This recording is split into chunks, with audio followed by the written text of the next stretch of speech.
Nah, lagi-lagi maksudnya kalau kita ingin istiqomah itu semua ke hati kita, ya, ke hati kita, perbaikin hati kita. Makanya ibadah ini nggak cuman zohir doang, tapi zohir wal batin, ya kan? Zohir wal batin. Kalau hati kita ini kering, maka jangan mimpi kita bisa istiqomah. Yang ada kita akan jenuh ibadullah. Makanya disinilah di majlis-majlis taklim kita ini kita isi hati kita. Karena kenapa?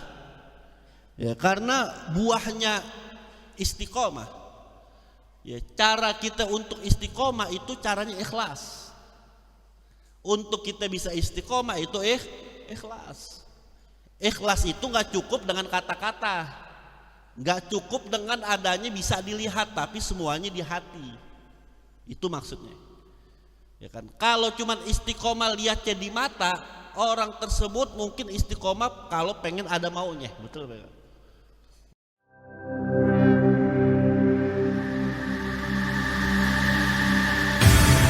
Islamic Brotherhood Television. Assalamualaikum warahmatullahi wabarakatuh. Bismillah walhamdulillah, wassalatu wassalamu ala rasulillah Sayyidina Muhammad ibn Abdullah wa ala alihi wa sahbihi wa mawala, la hawla wa la quwata illa billah. Kepada para asatid, para alim ulama, guru kita yang tadi menyampaikan tausiah Habib Hanif, Kiai Nur Zain yang menyampaikan kajian kitabnya.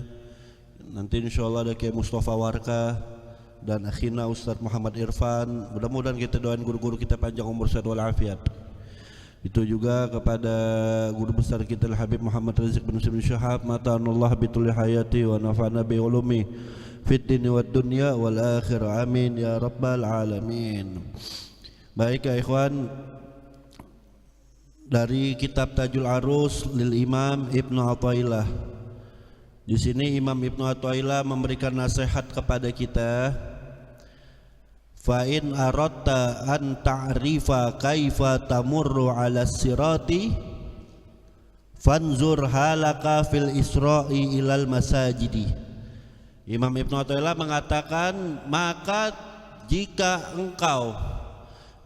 engkau ingin mengetahui bagaimana engkau melewati di jalan as-siratul mustaqim, kita yakin bahwasanya nanti ya di yaumul kiamah dikumpulkan padang mahsyar, ada namanya mizan, ditimbang amal kita dan kita melewati jembatan siratul mustaqim. Yang dimana Imam Ibnu Athaillah mengatakan, maka lihatlah keadaan engkau ketika engkau bersegera untuk menuju ke masjid. Artinya kalau kita ingin digampangkan nanti melalui jalan Shirathul Mustaqim, ya, maka salah satu amalannya kita mulazamah ilal masjid. Kita yaitu mulazim ilal masjid, kita melazimkan sering ke masjid. Karena dalam hadis Nabi mengatakan ada 7 golongan yang mendapatkan naungan nanti di hari kiamat, yang tidak ada naungan kecuali hanya naungan Allah. Siapa 7 golongan tersebut? Yaitu orang yang hatinya selalu bergantung ke masjid. Jadi antum ke masjid ini luar biasa, kata Imam Ibnu Athaillah. Ya, itu bisa membantu kita, Allah mudahkan kita melewati jembatan Shirathul Mustaqim. Ya, makanya kalau kita nggak ada uzur-uzur syar'i, sholat berjamaah wabil khusus laki-laki yaitu di masjid. Terus fajariyun an yakuna alladhi ya'til masjida qabla al-adhan, maka ya engkaulah bersegeralah untuk adalah yaitu datang ke masjid kalau bisa sebelum azan. Orang yang datang ke masjid sebelum azan, kata Imam Ibnu Athaillah, an yamurroh ala sirati kal barkil khatifi, itu nanti dia melewati jembatan Shirathul Mustaqim bagaikan kilat cepat. Allah bantu tuh bagaikan kilat cepat. Orang yang datangnya ke masjid sebelum azan, artinya mungkin sholat berjamaah 5 menit sebelum azan kita udah standby begitu. Walladzi yati fi awalil waqti yamurru alaihi ka ajawidil khayli. Dan orang yang datang di awal waktu ke masjid, maksudnya datang pas azan atau setelah azan dia baru datang, maka dia akan jalan melewati jembatan Shiratal Mustaqim itu secepat kuda. Yang pertama secepat kilat kalau dia datang dulu sering ke masjid sebelum azan. Kalau dia datang azan atau setelah azan dikit, maka dia kecepatannya seperti kuda, tingkatannya nomor 2 tuh. Begitu. Wa hauna siratul istiqamati la yushhadu bil absar walakin tashhadul qulub. Ya. Dan di sini jalan untuk istiqomah, kata Imam Ibnu Athaillah, untuk jalan menuju ke istiqomah, ini lagi-lagi berbicara istiqomah. Kita rajin gak rajinnya tuh tergantung bagaimana keistiqomahan kita. Yaitu di sini, yaitu jalan istiqomah itu tidak bisa disaksikan dengan mata aja. Tapi jalan untuk istiqomah ada dorongan dalam hati kita itu. Ada dorongan dalam hati. Qala Allah Ta'ala, Allah berfirman dalam surah Al-An'am ayat 153, wa anna hadza sirati mustaqiman fattabi'uhu. Dan sesungguhnya ini jalanku yaitu yang lurus, maka ikutilah. Nah, lagi-lagi maksudnya kalau kita ingin istiqomah itu semua ke hati kita. Ke hati kita, perbaikin hati kita. Makanya ibadah ini enggak cuman zahir doang, tapi zahir wal batin. Ya kan? Zahir wal batin. Kalau hati kita ini kering, maka jangan mimpi kita bisa istiqomah. Yang ada kita akan jenuh ibadah Allah. Nah, makanya disinilah di majlis-majlis taklim kita ini kita isi hati kita. Karena kenapa? Ya, karena buahnya istiqomah. Ya, cara kita untuk istiqomah itu caranya ikhlas. Untuk kita bisa istiqomah itu ikhlas. Ikhlas itu nggak cukup dengan kata-kata, nggak cukup dengan adanya bisa dilihat, tapi semuanya di hati. Itu maksudnya. Ya kan? Kalau cuman istiqomah lihatnya di mata, orang tersebut mungkin istiqomah kalau pengen ada maunya, betul ya? Wah kebetulan nih, waduh ke masjid yang datang si Fulan nih, saya pengen ketemu si Fulan, dia nggak datang, ini nggak jadi ke masjid, betul apa enggak? Begitu. Antum duduk di majelis taklim itu pengen istiqomah, buahnya keikhlas. Ya kan? Buahnya keikhlasan. Makanya maaf, ada sering ngomong untuk nakar istiqomah antum datang ada Habib Rizik maupun nggak ada Habib Rizik, antum istiqomah di majelisnya itu. Tapi kalau kita mungkin maaf, ya mungkin kalau kita hanya melihat pakai mata, wah Habib Rizik gak ngajar, saya nggak datang, kan begitu. Itu berarti kita belum dari hati. Nah, ini istiqomah itu nggak cukup bisa dilihat dengan mata, tapi itu semua adanya di hati. Kan gitu. Inna sholati wa nusuki wa mahyaya wa mamati lillahi rabbil alamin. Salat kita, hidup kita, mati kita semata-mata hanya untuk Allah. Hanya untuk Allah, mengharap ridho Allah. Makanya Robi Adawiyah mengatakan, ya Allah, jangan engkau masukin saya ke surga lantaran karena ibadah saya hanya mengharapkan surga. Ya kan? Jangan. Ya kan? Lebih baik saya nggak dimasukin ke surga kalau lantaran saya ibadah ini hanya untuk mengharapkan timbal balik surga.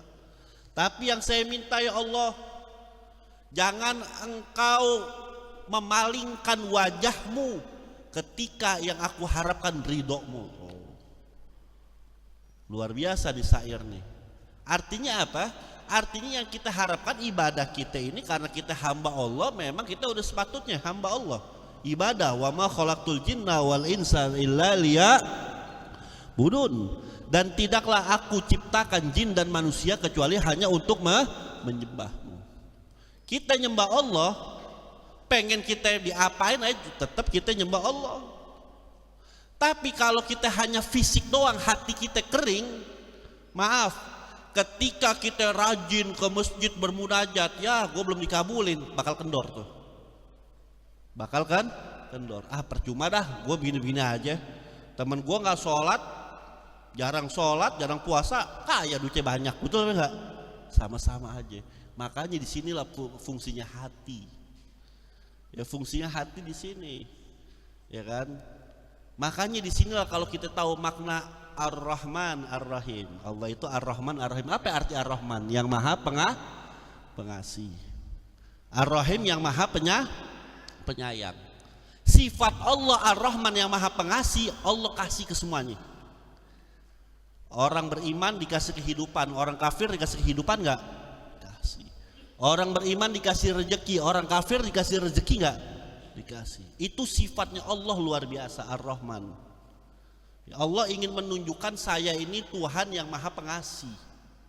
Tapi ingat, Allah punya sifat Ar-Rahim. Apa Ar-Rahim? Yang maha penyayang. Nah, sifat Allah yang maha penyayang ini hanya Allah berikan bagi orang yang beriman dan istiqomah. Hanya Allah berikan, ya kan? Artinya apa? Artinya, ini kalau pakai analogi ya, ada orang ente diberikan sesuatu nih sama orang, ente dikasih sesuatu sama orang, ya kan? Umpama ente dikasih duit nih sama orang nih, ya kan? Sama bos ente dikasih duit. Pertanyaan aneh, ketika orang ngasih duit ke ente, itu orang udah pasti sayang atau belum ke ente? Ayo pakai logika gimana? Ada orang ngasih ente, itu yang ngasih udah pasti sayang apa belum? Belum tentu sayang. Ente dikasih duit sama bos ente, wajar ente kerja, kan begitu? Ya kan? Ada orang yang ngasih ente dikasih sama orang, belum tentu dia sayang, bisa aja ada maksud tertentu, kan begitu? Tapi kalau kita disayang, maka apa yang kita minta pasti dikasih. Nah, orang beriman mikirnya begitu. Kita sama Allah itu orang beriman, walaupun kelihatannya mungkin nih orang kafir, apa diberikan, ya kan, tapi dia belum tentu disayang sama Allah. Ada koruptor miliaran, maling duit rakyat, nggak ketangkep-tangkep, lolos dari hukum, Allah kasih dia. Artinya Allah kasih jalan dia buat ngerampok, tapi kira-kira Allah sayang nggak sama dia? Nggak sayang, betul apa enggak? Nggak sayang, bahkan istidrot. Ya kan? Dikasih sama Allah, bahkan nggak pernah ditegor, dikasih nikmat terus, seakan-akan kayak nikmat, padahal itu istidrot. Nanti pada waktunya dia akan merasakan kesakitan, percis kayak layangan diulur terus ulur, totonya hilang tuh layangan tuh, kan gitu. Nah, itulah yang Allah katakan ya ikhwan. Perhatikan nih firman Allah Subhanahu wa taala. Allah Subhanahu wa taala berfirman dalam Al-Qur'anul Karim di dalam surah Al-An'am, ya. Ini bagi orang yang istidrot nih. Di dalam surah Al-An'am apa kata Allah Subhanahu wa taala? Di dalam surah Al-An'am kita bacakan ayat 44. Ya, qala Allah taala, Allah Subhanahu wa taala berfirman di dalam surah Al-An'am ayat 44, di sini falamma nasu ma dzukiru bihi fatahna alim abwaaba kulli syai. Apa kata Allah? Maka talkala mereka melupakan peringatan yang Allah berikan. Allah udah kasih peringatan tapi dia nggak sadar. Maka talkala mereka melupakan peringatan, yang telah diberikan Allah berikan kepada mereka.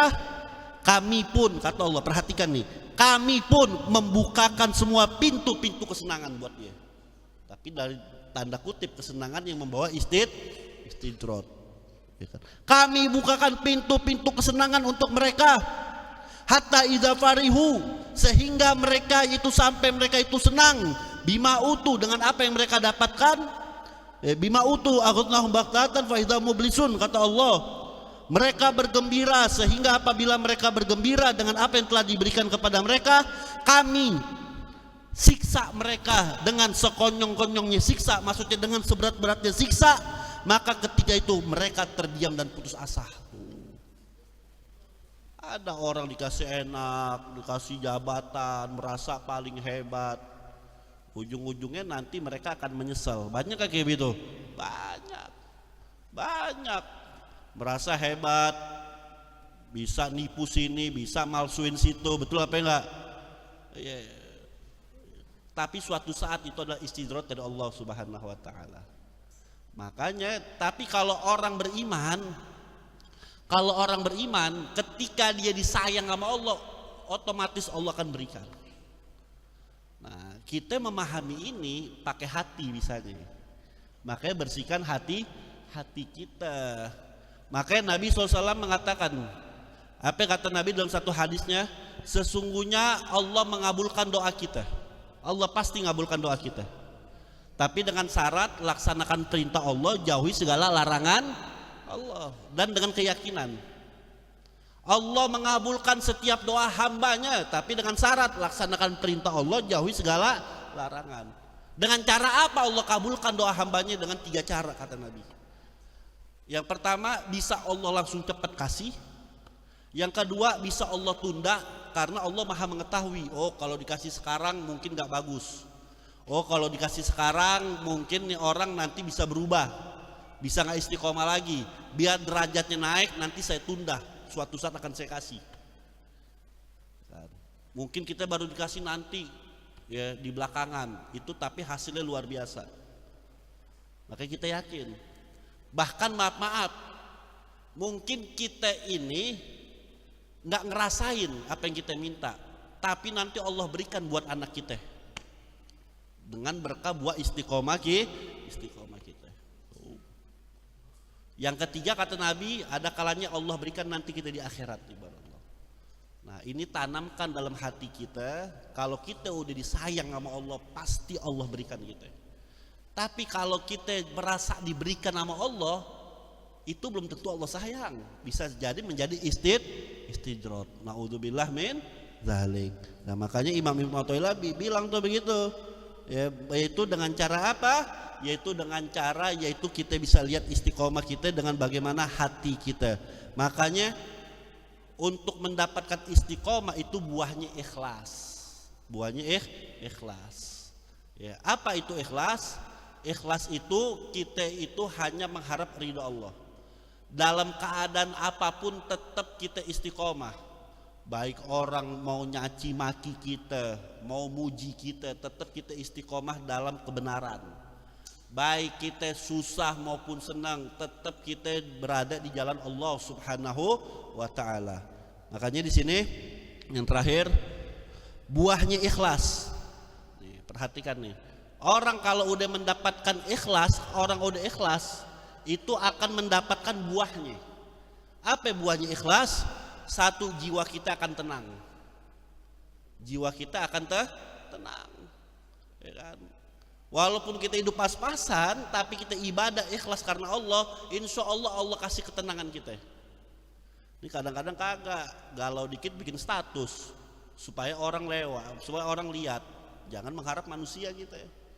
Ya. Kita hanya mengharap Allah Subhanahu wa taala. Itu buahnya ikhlas. Satu, jiwa kita akan tenang, ya kan. Yang kedua, jiwa kita akan tangguh. Jiwa kita akan tangguh. Kalau kita udah ikhlas, jiwa kita akan tangguh, nggak gampang digoyang. Yang ketiga, buahnya ikhlas itu apa? Buahnya ikhlas itu yang ketiga, yaitu kita mendapatkan istiqomah. Allah berikan kita istiqomah.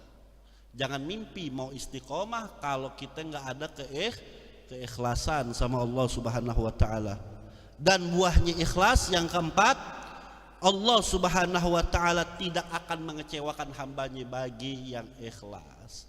Makanya Nabi mengatakan innamal a'malu binniyat. Hanya saja perbuatan-perbuatan itu tergantung dengan niat.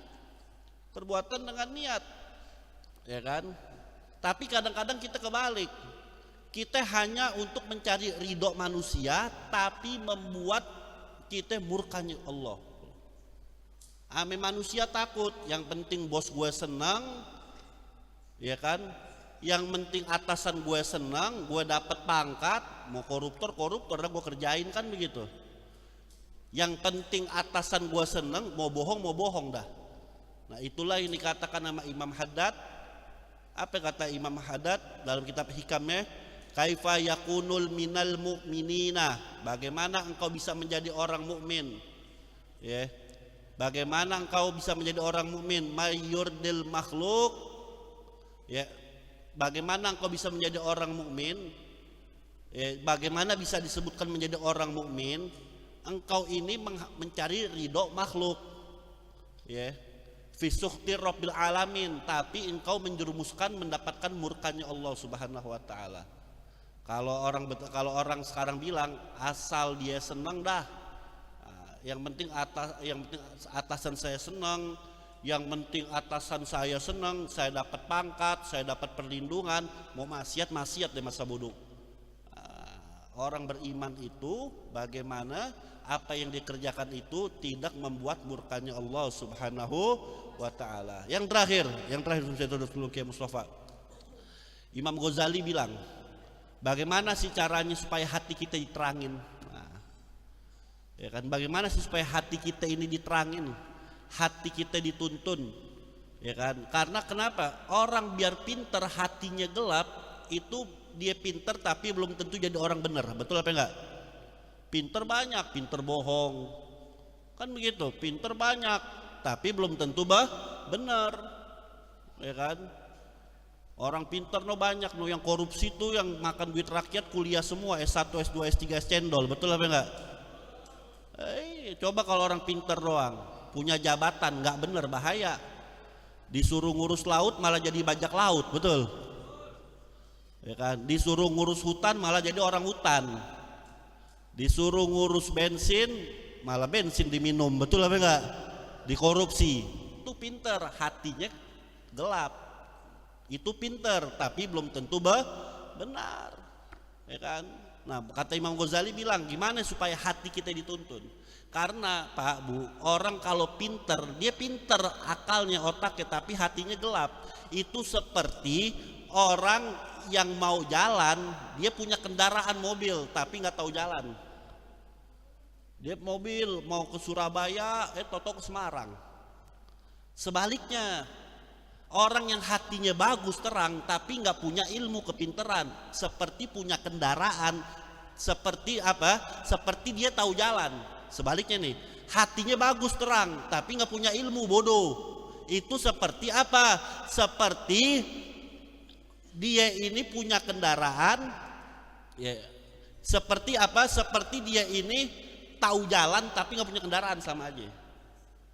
Hatinya bagus tapi otaknya bodoh, nggak punya ilmu, ya kan? Itu seperti dia tahu jalan tapi nggak punya kendaraan, gimana mau sampai? Nah, makanya kita asah akal kita biar jadi orang yang pintar dengan nuntut ilmu, dan kita siram hati kita yaitu dengan tazkiyatun nafas, membersihkan hati. Nah, Imam Ghazali bilang bagaimana supaya hati kita mendapatkan penerangan dari Allah? Satu, amalkan ilmu.